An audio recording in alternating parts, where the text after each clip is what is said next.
আমরা যখন কামিল বাস করলাম, ইন্নামাল আমালু বিন্নিয়াত, আল্লাহর নবীর জবান মুবারক হাদিস, তোমার যদি নিয়ত সহি হয় সব কামে বরকত পাইবা। তোমার যদি নিয়ত ভালো হয় ভালো বরকত পাইবা, সব পাইবা। আমল নির্ভর করব নিয়তের উপরে, বরকত পাইবা নিয়তের উপরে। নিয়ত যদি খারাপ হয়, কাম যদি ভালো হয় সব হইতো না। নিয়ত যদি ভালো হয়, কাম যদি মন্দ হয়, তাও কি হইব? সব হইব। আমি কোয়াত আসলাম, আমি নিয়ত করছি 2 মাস বাদে একটা ভালো কাম করতাম,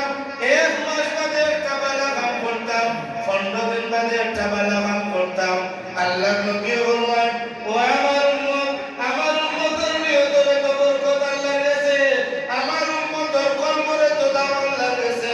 আল্লাহ রাব্বুল আলামিন যখন তুমি ভালো কাম নিয়ত করছো, ফুরাইতে বহুত দিন বাদে, কিন্তু লগে লগে কাম সওয়াব আল্লাহ দেওয়া শুরু করতে সুবহানাল্লাহ। ঠিক ওভাবে যদি আমরা কোনো ভালো কাম নিয়ত করি, আরো 2 মাস বাদে একটা গানের আসর করতাম, একটা যাত্রা গান বা এই সব কিছু, এখন 2 মাস বাদে নেকির কাম করলে যদি সওয়াব শুরু হয়ে যায়, তাহলে আমরা বিবেকে ধরে যুক্তিবাদী যুক্তিয়ে ধরে রাখি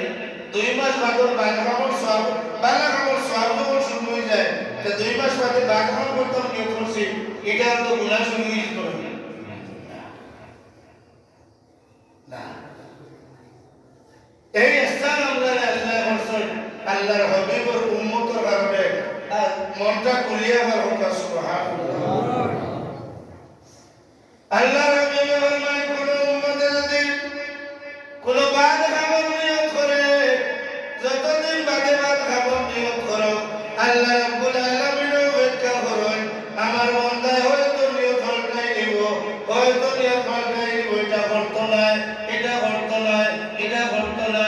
এটা করে করে যদি বাদ খাবার তারিখ হয়, আর আল্লাহর বান্দা নবীর উম্মতে যদি কইলেন, এর মাঝে আল্লাহ ফরমান, ও আমার ফেরেশতাগণ, ফজর বাদে আমার বান্দায় গুনাহ করছে, জোহর পর্যন্ত অপেক্ষা করো, জোহরের বাদে গুনাহ করছে, আসর পর্যন্ত অপেক্ষা করো। হয়তো আসরের নামাজ হইয়া কইব, আল্লাহ আমি ভুল করে দিছি, আমি বুঝছি না, আমি তোমার বান্দা, তুমি আমার আল্লাহ, আমি বান্দা তুমি মাবুদ, আমি গোলাম তুমি আমার আল্লাহ, আমি ভুল করে দিছি, বুঝছি না। আসরের নামাজ গেলে কি মাগরিব পর্যন্ত অপেক্ষা করো, মাগরিবের নামাজ গেলে কি এশা পর্যন্ত অপেক্ষা করো। এইভাবে যখন 5টা ওয়াক্তের নামাজ পরবর্তীতে যায় কি, এরপরে আল্লাহ রাব্বুল আলামিন অর্ডার দেন, ও আমার ফেরেশতা বলে এবার গুনাহ লেখো, ওখানে আউযুবিল্লাহ। কিন্তু বালা কামর নিয়ম মনে আনার বাদ থেকে সওয়াব শুরু, এগুলা 2 মাস থাকুক, 6 মাস থাকুক, 9 মাস থাকুক, আর 2 দিন থাকুক, এটা বাস্তবায়ন হইলে পুরো সওয়াব হইব, কিন্তু আগ থেকে কিছু সওয়াবের একটা অংশ শুরু হইব। এই যে এখন সামনে আজকে মে মাসের 1 তারিখ, ও মাসের 28 তারিখ হইল কুরবানির ঈদ, আজ বাজে পুরো 27 দিন। এই যে ঈদ আর আমরা কুরবানির বহুত মানুষে করবা, ইন্না কারামাকুম ইনদাল্লাহি আতকাকুম। প্রথম থেকে আমার আলোচনা বুঝিয়ে তাহলে জবাব দেবা, আপনার কুরবানি আল্লাহর কাছে দাম দেখিয়া কবুল হইব। কত টাকা দিয়ে গরু লইছেন, ওখান দেখিয়া কবুল হইব, তো গরুর রং দেখিয়া কবুল হইব, গোস কমন হয়েছে ওখান দেখিয়া কবুল হইব। আপনার চেহারা আল্লাহর কাছে গ্রহণযোগ্য নয়, আপনার পোশাক আল্লাহর কাছে কর্তব্য নয়, আপনার দম দৌলত, আপনার আওলাদ, আপনার চাকরি, আপনার গোষ্ঠীগাড়া, বংশ উন্নয়ন কিচ্ছু আল্লাহর কাছে গ্রহণযোগ্য নয়। একমাত্র গ্রহণযোগ্য হইল বন্দার কল, বন্দার অন্তর, বন্দার মন, বন্দার নিয়ত। এই কামটা যে আমার বন্দা করে, তার নিয়তের মাঝে কিতা, নিয়ত যদি বালা হয়, খামো যদি অগ্রায় বলো তো আল্লাহ বলো ছাড়ি দেন, আর যদি নিয়ত পুরা হয়, বালা কাম করলে ওইটার কোনো বিনিময় পাওয়া যায় না। এর লাগে আমরা নিয়ত করতাম, আল্লাহ আমরা যে কুরবানির দায়িত্ব আমরা যারা কুরবানি করার নিয়ত তৌফিক দিছে তোমার দেওয়া তৌফিক আমরা কুরবানি করব মাবুদ তোমারে খুশি করবার লাগে কুরবানিটা করার আমরা তৌফিক দাও সিদকে দিয়ে হোক আল্লাহুম্মা আমিন আল্লাহর খুশি করবার খুশি করবার কুরবানি দিতে হইলে এক নম্বর শর্ত হইল কুরবানির গরুর যে ঠেকা কিনবার যে ঠেকা একটা ঠেকাও কোনো জাল বেজালের ঠেকা হতে পারবে একবারে সহি তরিকা মতো হালাল কোন ধরনের সন্দেহ নাই ঠেকা ওলা ঠেকা হইতে হইব কুরবানির গরু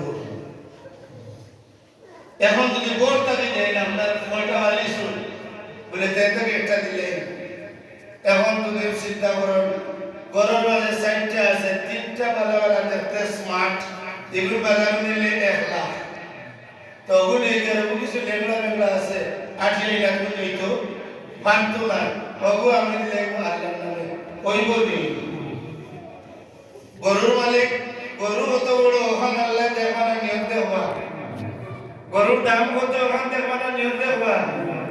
আপনি মুক্তি মানুষের কিতাব হইতরা এখানে তো হইতরা ঠিক আছে কিন্তু মুক্তি যে ওখান হইতরা এখানের লগে আপনার মনের মিল আছে মনে আর মুখে যদি মিল থাকে ওটা হইল সহি কালাম ওকা সুবহানাল্লাহ বহু কথার বিনিময়ে কিয়ামতের দিন সওয়াব এখন দেখো আপনি আমরা দেখি লাস্টে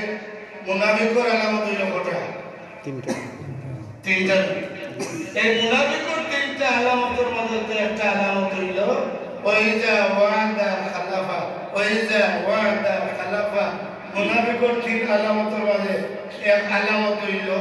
মানুষের যদি কোনো ওয়াদা দেয় কোনো আশ্বাস দেয় তাহলে এটা পুরা করে ও যে আগে বললাম এখন মানুষ আপনার কাছে সাহায্য চাওয়া চাইছে মনে মনে কইরা যদি না করিলে যে বাড়িতে বেজারিয়ে যাইব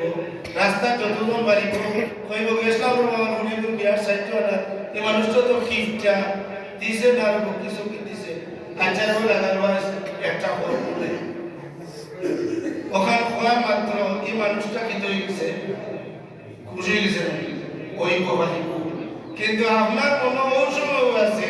তারে যে কইছি ওনো লাগানো হয়তো আইটা নিয়ে যাইতাম না এই যে মনকে সংসার তুলি আছে এটা দেশের খেয়ে জুড়ে বা সাক্ষী দরকার এটা দেশের খেয়ে ইন্না আকরামাকুম দুনিয়ার মানুষ আমি তোমাদের কোনো কিছুকে মর্যাদা দেই না ইনদাল্লাহ আমি আল্লাহর নিকট আতকাকুম একমাত্র তোমার তার শরীরের মাঝে যত অঙ্গ আছে প্রত্যঙ্গ আছে তোমার তার যত কাজকর্ম আছে তোমার তার যত আমল আখলাক আছে আমি আল্লাহ কোনো কিছুর দিকে তাকাই না ইনদাল্লাহ ইয়াতকাকুম আমার কাছে সম্মান মর্যাদা হইল তোমার তার তাকওয়া তোমার তার নিয়তর মাঝে কিতা বিরাজ করে নিয়ত যদি তাকে আইলে ও মানুষটা বেমার আমার যদি তৌফিক থাকতো তাহলে মানুষটাকে সাহায্য করতো ও সাহাবাকে বাইরেছে ওকে সুবহানাল্লাহ ও যে নিয়ত করছো কিতা নাই তৌফিক নাই কিন্তু আপনার মনের এখানে আছে যে গরিব বেমারিরে মায়া করা সুন্নত গরিবরে মায়া করা সুন্নত মেহমানদারি করা কিনা সুন্নত কোন নিয়তে বলে আমার নবীজির কাছে সাহাবীকে জিজ্ঞাসা ইয়া রাসূলুল্লাহ আইয়ুল ইসলামে খায়রুন ইসলামের মাঝে ভালো কাম কোনটা নবী তিনটা কইছে এর মাঝে একটা হইল মানুষের খাওয়ানি আমি আল্লাহ নবী কইছেন খাওয়ানি ভালো কাম খাওয়াইলে আমার রিজিক বাড়বো খাওয়াইলে আমার সম্মান বাড়বো খাওয়াইলে আমার হায়াত বাড়বো ও নিয়তে যদি খাওয়ায় তাহলে এটা হইব কিতা সওয়াব আর অন্য যে কোনো নিয়তে এক কথায় নিয়তটা ইবাদ করিয়া যত ধরনের বালা খাম আমরা করি না কেন এটার মাঝে কোনো সওয়াব নাই এটার মাঝে কোনো বিনিময় নাই এটার কারণে দুনিয়া আখিরাত আমরা ভুক্তভোগী কুরবানির ব্যাপারে পুরো ইশারা দিলাম যেহেতু এখন আমার শক্তি গরু দেখার টাইম বাজার বাজারের খবর কিতা বাজারের খবর কিতা ওটা খবর লন টাইম ও হইলা চেহা ম্যানেজ করুকা চেহা রেডি করুকা সুইট করুকা এই চেহার মাঝে ন্যূনতম কোনো জাল বেজার তাহলে কোরবানি হইতো আল্লাহ তুমি আমরা সিদ্কে দিলে নিয়তরে সহি রাখিয়া শুদ্ধ রাখিয়া আমরা মন থেকে নিয়ত থেকে হিংসা বিদ্বেষ ফিতনা ফসাদ দুশ্চিন্তা কুচিন্তা দূর করিয়া আমরা একে অন্যের প্রতি মহব্বতের সম্পর্ক রাখিয়া ভাই ভাই হিসাবে আল্লাহর বান্দা নবীর উম্মত হিসাবে এই জমিনে চলার আমরা তৌফিক দেও হোক আমিন ওয়া আখিরু দাওয়ানা আনিল হামদুলিল্লাহি রাব্বিল আলামিন